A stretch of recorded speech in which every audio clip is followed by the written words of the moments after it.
Thanks very much, Kelly. Yeah, St. Louis Fed President Jim Bullard telling a group in St. Louis at this hour that the Fed is in a good position to take additional steps to control inflation.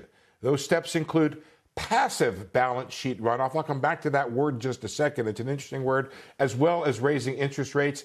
The Fed, he says, could hike rates as soon as March, and it could adjust rates up and down depending upon, do rates faster or slower depending upon the economic data. He does not see Omicron as a big risk to the economy, believes that cases, if it follows the South African model, will fall off in coming weeks. Now, separately, San Francisco Fed President Mary Daly saying that the Fed needs to hike rates to keep the economy in balance. She was a dove that's moved over to now favoring or supporting rate hikes. But she does say the Fed should only reduce the balance sheet after raising rates, so a more dovish idea. Kelly, you'll remember that Bullard was one of the first people in the fall to talk about balance sheet runoff. He was joined by Governor Chris Waller, who used to be his research director out in St. Louis. Now he's a Fed governor. So that's sort of St. Louis team out there in favor of balance sheet runoff. But it's interesting that Bullard is talking about passive rather than active. Passive is just when the security matures, they don't buy it back, rather than active, which would be actually selling it. So to the extent that Bullard's in favor of balance sheet runoff, he's favor at this point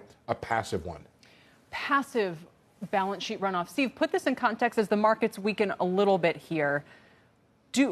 Would you summarize this as basically more hawkish or more dovish than people have been calculating if we go back to the Fed minutes yesterday? I think it's incremental. I think it is interesting to see that there is a bit of a hawk-dove split between Daly and Bullard on the idea of when to trigger it. So there is a debate on the committee. I think that was clear from the minutes yesterday. They haven't decided on when to do it or how to do it quite yet. They're talking about it.